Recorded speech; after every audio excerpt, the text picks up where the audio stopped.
This is the final episode of A Deeper Listen from KEXP. I'm Emily Fox. It's been an honor to help create what to me was a dream show and a dream job. So for this final episode, the people who have helped make this show possible will share their favorite moments from a story or interview they've done.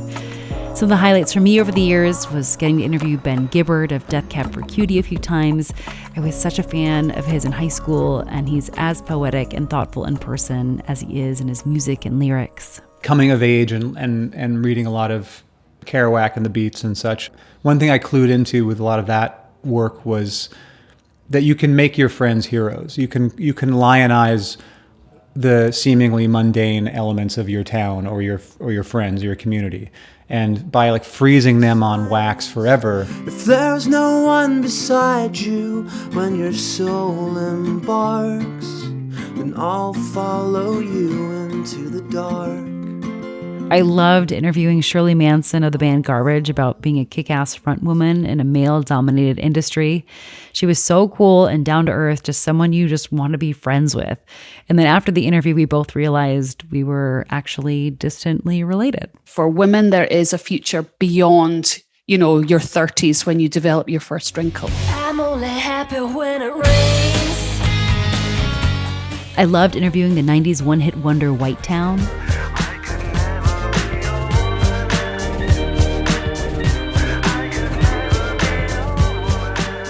His song, Your Woman, was so mysterious to me growing up, and it was so cool to meet him for an interview. He was so kind in person. His backstory was fascinating, and during our conversation when the mic wasn't on, he heard me sing briefly when I was referencing a song, and he stopped me in my tracks, and he's like, "What? You didn't tell me you were a singer. Now I want to interview you." And then he just started asking me all these questions, and then we got in this conversation, and then he said he wanted to collaborate with me musically. I was so intrigued, but then I ended up having a baby like the next month, and I got pretty busy, so that never happened, but that was a fun conversation. So I had this success, and it was what I'd been dreaming of all my life, and it just turned into a nightmare, basically, overnight. Like the success, it was pretty much, I got really, really depressed, I got very agoraphobic, I have eating issues, so I'm a very big comfort eater, and I put on loads of pandemic weight, and back then I put loads of staying in my house, not going out weight, because I was just scared to face the world. I started having panic attacks, and I'd lost my core thing, which was music. In 2020, I spent a few months interviewing dozens of people for an investigative feature I did on the LA garage rock label Burger Records and how it shut down due to too many sexual misconduct allegations. That was a story I just could not stop researching and reporting on. No one was shy to offer drugs and alcohol to me and my teenage best friend. You would see teenagers just talking to these guys in bands right outside their vans, right outside the venue, sometimes being taken into the vans. I remember being 16 years old on ecstasy in the back of Pangea's parked van outside of this like abandoned gym warehouse in Santa Ana that they were playing a show in. The goal was to get backstage because that's where all your friends were, and that's where like the alcohol and the drugs were. There was always someone to buy us alcohol. There was always a different older guy for us to hook up with. It just felt like not a matter of if, but where and when.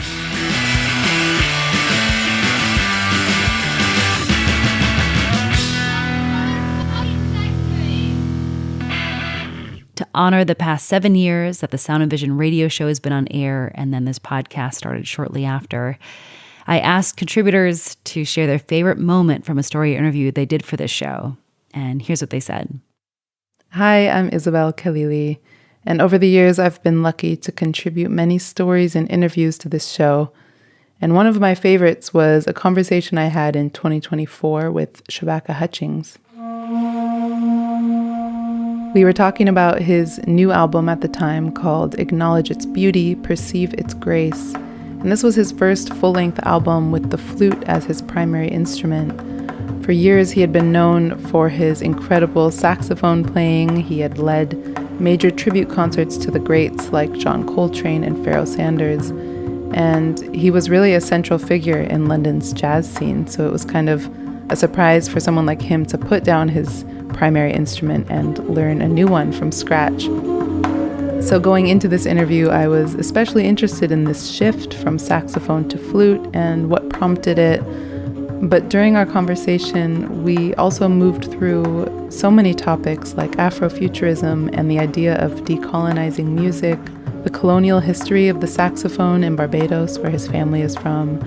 And he told me about how in order to play the flute in a way that sounds good, you have to learn to release tension from your body and be soft while still making a sound. So there was a lot about this interview that just made me able to listen to his music more deeply and more thoughtfully and with more intention. And that's something I really appreciate about this show, Sound and Vision, and the stories that have been told here. Because they've really helped us listen more deeply, I think, to the music that we love. So a big shout out and thank you to Emily for leading it, and to everyone else who's been a part of it, including you, the listeners.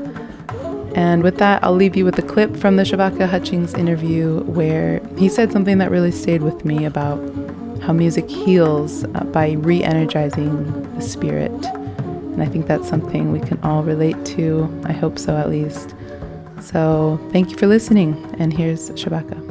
The spirit, like the thing that determines whether you want to do anything in particular, the thing that energizes you psychologically, that gives you that drive to go, you know what, I thought I could not, but actually I think I can. Therefore, that whole structure of psychological events doesn't just come out of nowhere. And if it's lacking, it's not necessarily lacking because of some kind of personal ineptitude.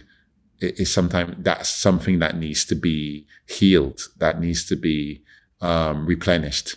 And I think music is one of those aspects of life that re-energizes the spirit.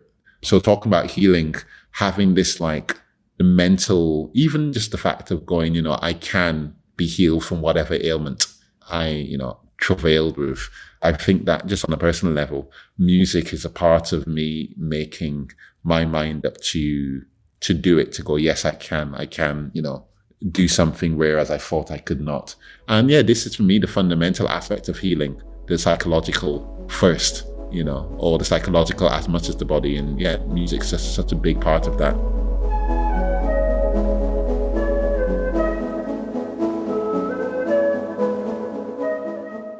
Hi, this is Hans Anderson. Memorable sound and vision segment that I remember producing was a reporter piece about Carney Barton. He's a Seattle studio engineer who was active for, I think, from maybe the 60s to the 2010s. This was for a Light in the Attic compilation that had come out about Carney Barton, some of the music that he recorded, and he just had such a wide variety of groups that he recorded. So some of it was vocal groups from the 60s, or garage rock from, the Sonics, to kind of early synthesizer music. It was just this kind of wild array of different types of things that he was recording.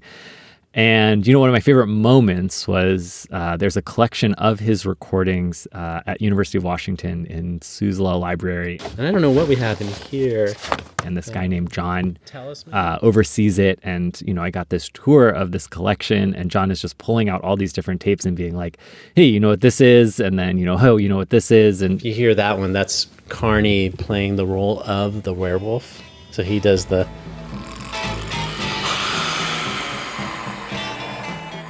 ululations. And it's pretty impressive. He knew how to do that. And it was just pretty incredible to be in this space. It's one of those places that, as a person in the general public, you don't get access to, but to be in a place with someone who, felt really strongly about the material, and then also had this connection to it and was kind of sharing it was really incredible. And just all this history in this one place. I mean, I think in general, talking to people about Carney, he was a much loved person in Seattle, and people who worked with him had really fond stories about, who he was, what type of things he recorded, how he kind of went about what he did, the processes. But I think really being in this kind of special place It's just something that I felt really grateful for and, really grateful to share with other people. Sometimes I'll get emails or people will call and say, yeah, I recorded with Carney back in the day and it was a really great experience. And I miss his cookies. And it's always this kind of thread. So, and he had a lot of cats. So it's like cookies, cats, old tube microphones. It was like this kind of like one package of all this kind of analog gear plus the welcoming environment. He loved his cats. He loved to bake cookies. That's Stan Traeger. He took classes from Barton at North Seattle College in the early 90s. As part of those classes, Traeger worked in Barton's studio. Eclectic or scope and variety doesn't begin to cover the gamut of the range of different things that you were going to work on. 1 week it'd be a steel drum band of 10 to 12 musicians and 10 to 12 steel drums, or another week an opera singer or something like that. That eclectic taste and flexibility in genre can be seen throughout Barton's career. His first commercially successful recording was the song Mr. Blue by Olympia-based vocal group The Fleetwoods. I'm Mr. Blue, when you say you love me. That song hit #1 on the US Hot 100 in November of 1959. And soon after that, he gets involved with this rock and roll thing.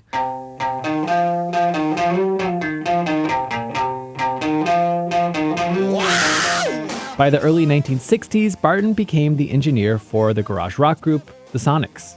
Since that heyday, that initial success post Fleetwoods, he really became synonymous with this garage rock aesthetic. Barton's work with groups like the Sonics and the Wailers became his defining legacy. He's often credited as helping to develop their heavily distorted sound. Carney was among the first, if not the first, to push the envelope in the form of what's known as tape saturation and distortion.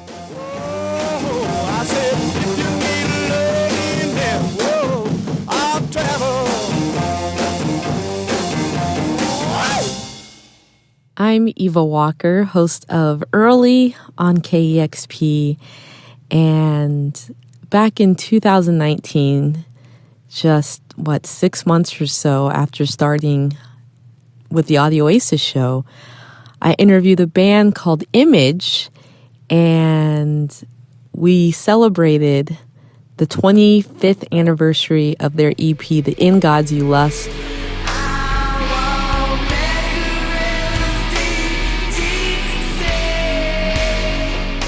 But it was also sort of a rediscovering sort of segment.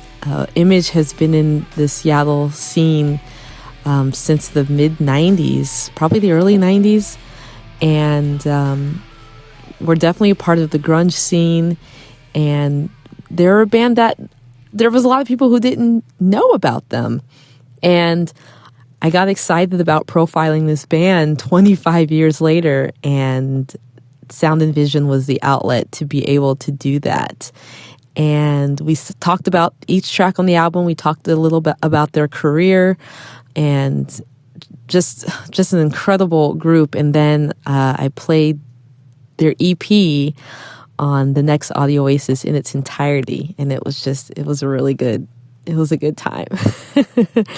And honestly, from that experience and going down that wormhole, if you will, of discovering Image and learning about them, it made me more curious about other Black rock bands. And therefore, I got into learning about Tina Bell and Bam Bam.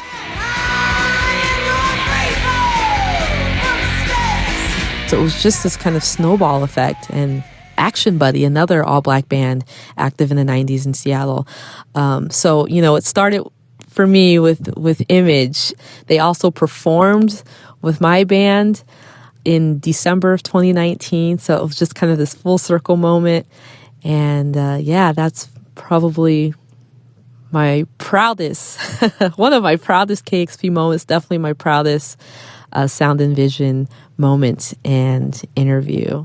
At the time, the way that the public saw Black rock bands, if you will, they saw it in terms of quantity and not in terms of quality. So we already have the Black bands that we need. We don't need any more rock bands right now. One. And two, if they see our pictures on an album cover, will people actually purchase the record? Two of those things are both those things are foreign to me. And so it was hard for me to grapple with, because I felt like we were doing some really, really good stuff.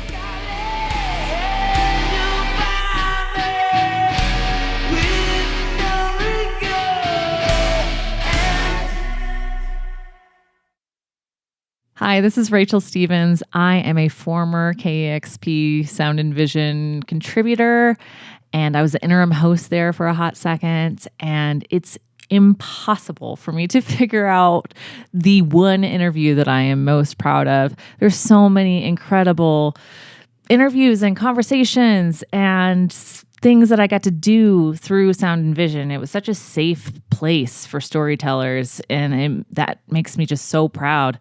One of the first interviews that I did for the program was I talked to Connor O'Brien of The Villagers about a song that he had that really helped me get through a miscarriage that I had. And wow, so that was just kind of set the tone. I'm proud of the interview I got to do with Ani DeFranco about her abortion. I am so proud of the interview I got to do with Sylvan Esso. I loved talking to Amelia and Nick about Richard Swift. And Sharon Van Etten, I got to talk to her about what it's like to be a mom who plays incredible music. And I just am so grateful to Sound and Vision for being that place where we got to tell these stories and dive deeper into this music. But there is one thing that I am most proud of that was on Sound and Vision and that I miss so much, and that is Segue of the Week. When going from one song to song, so seamless and unique, it's Segue of the Week. It's Segue of the Week on KEXP.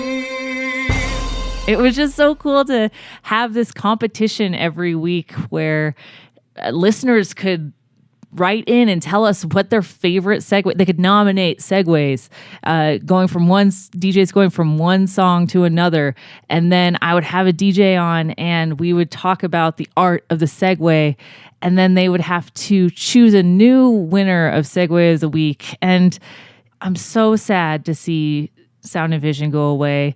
And I just want to thank Emily Fox for being such a champion of storytellers and such a mentor and an incredible person and radio producer. Just thank you so much for all of your support. And thank you so much for letting me be a part of Sound and Vision. I'm Martin Douglas, former staff reporter for KEXP.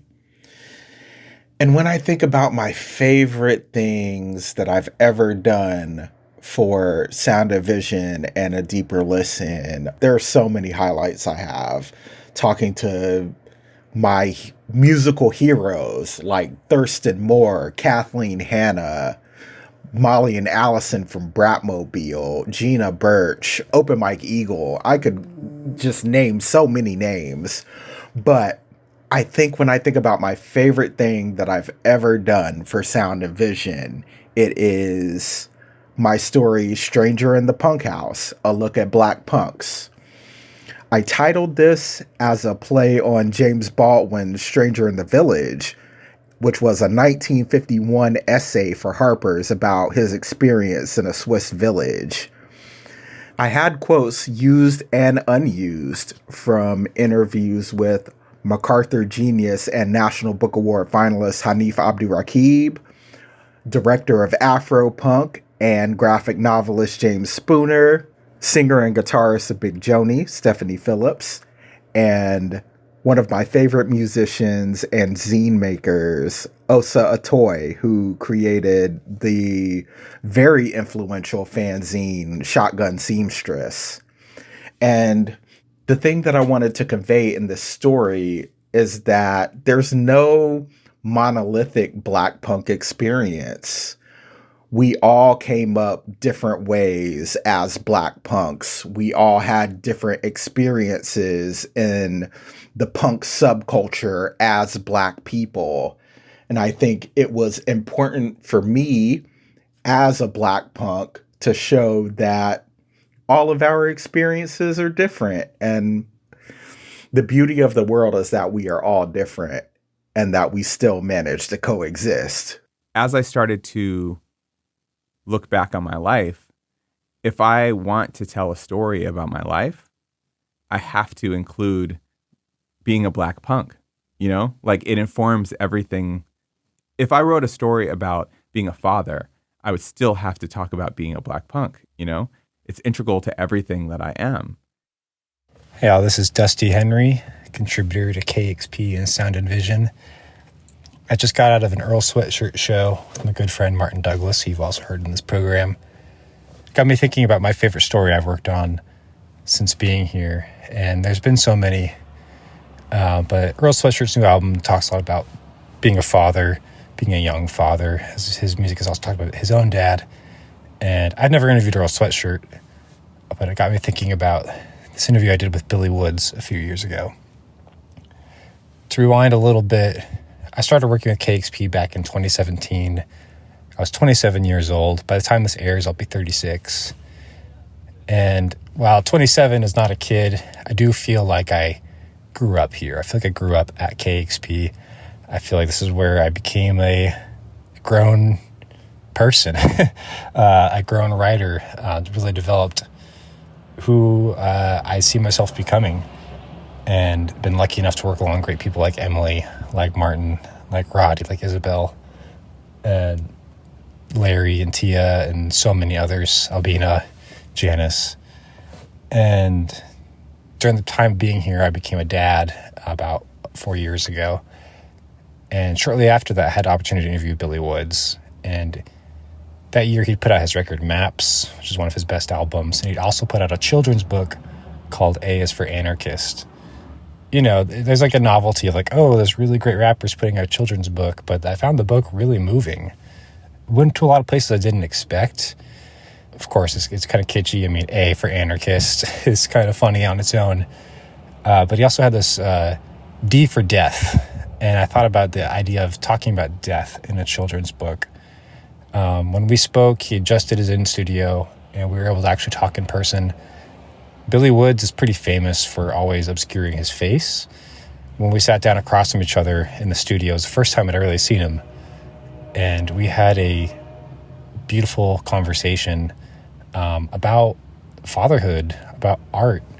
He really opened up himself to me, and I found in my years of interviewing, you really kind of chase those moments. I call it the post-interview high, where you feel like you make a connection with an artist or you get somewhere with an artist. Like they've really like revealing a part of themselves to you and giving another depth to the layer of their work.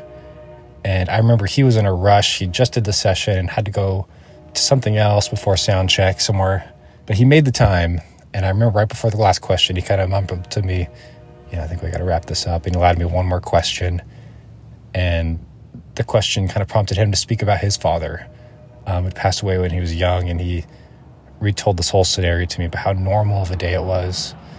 And how strange that normalcy was. And what he carries from his father. And he ended the conversation shouting out his children and their mothers. And I don't know. It's just one of those moments that's always going to stick with me. I'm so proud of the work Emily has facilitated here on Sound of Vision, the work we've all been allowed to do. Thank you for the years of listening. We really appreciate it. In both the book and on the album, you talk about death, like D is for die. Yeah, there's this final verse on the album on As the Crow Flies. You describe this moment where you're sort of in thought, seeing your kids playing in the jungle gym, and you're sort of thinking about your own mortality. And I was crying on the plane listening to this verse. It just hit me so hard. And I think a lot of parents have those moments where you're just like, wow, like one day I'm not going to be here or they're not going to be here, and this is so finite. I'm in the park with the baby on the swings. When it hits me crazy, anything at all could happen to him. He been climbing high and high on the jungle gym, running faster. sometimes pushing other kids. Tear streaked apologies, bald fists. It's a trip that this is something we did. I kiss her on the lips. I watch him grow, wondering how long I got to live. I guess I just kind of curious to hear like your perspective on like one, like if you could talk about the inspiration of that verse and just like how you think about death or talk about death with your kids. Sure.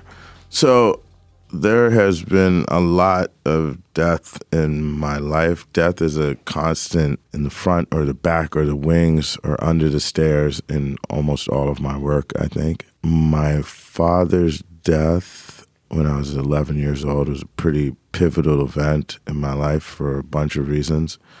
I mean, I talked to them about it the same way I talk to anybody else, really. I think death is, there's no way to understand life without being aware of, cognizant of, and understanding death. And I think that having a child also definitely brings a completely different energy, even if you already knew it. It's different. It's different to see the physical manifestation of both your hopes and dreams and a form of immortality, and also of your very real and inescapable mortality. And for me, or anyone who has a parent who's died, you also think about when are you going to exit this child's life and how are they going to move on without you? And what did your parent, what did my father think when he was laying by the side of the road dying? What was he thinking about your children, On the lips, I watch him grow, wondering how long I got to live.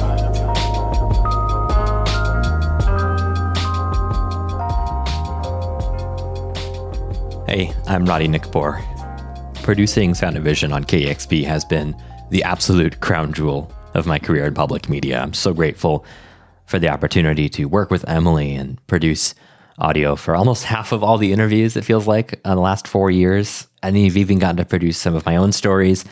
It is really hard to pick just one of them to talk about. I got to talk with Concerned Ape about the music on his video game Stardew Valley and some bucket list bands like Explosions in the Sky, Destroyer, and Hammock, and even covering some important issues in the music industry like AI DJs. Sound and Vision has been this incredible platform to get creative with audio while also diving into the humanness of all these musicians who I feel like have been touched by the gods or whatever. I do want to say how especially proud I am of one particular episode of 50 Years of Hip Hop. This was KEXP's award-winning weekly podcast from 2023 when we were celebrating a different year of hip hop's history.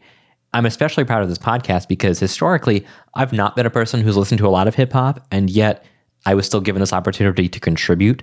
For example, I made the beat of the podcast, like the theme song. Yo, 50 years of hip hop. 50 years of hip hop from listener power, KEXP. And I did want to shout out the story that we did for 1997, where I pitched Parappa the Rapper, which is a PlayStation game. And I spoke with the author of a book, Mike Scholars. He wrote a book about Parappa the Rapper. And Mike brought a lot of revelatory perspective on how a rhythm-based video game could also be a beacon of culture and innovation. And I really just love this interview from both a sound mixing perspective, because it was really fun, but also content-wise, this just symbolizes how much I've gotten to learn about music and culture and just how much music really does matter. I think there's just such a non-cynical wholesomeness, but openness around look at how more freeing hip hop can be when it can also encompass talking, singing animals and flower people and candy colored stuff, but still very much have the fundamentals of hip hop. The beats are fresh. The lyrics have been trapped in all of our brains for decades. It works. When I say boom, boom, boom, you say bam, bam, bam. No pause in between. Come on, let's jam. Step on the gas. Step on the gas. Step on the brakes. Step on the brakes. Step on the brakes. Step on the brakes. As long as I've got some time on the mic, I also want to make sure I'm taking a moment to shout out some of the people at KEXP who've made my life better, going beyond the airwaves. So Larry Mizell Jr. has helped me become myself even more on the radio. Dusty Henry showed me that you can be a really cool guy while also being a parent.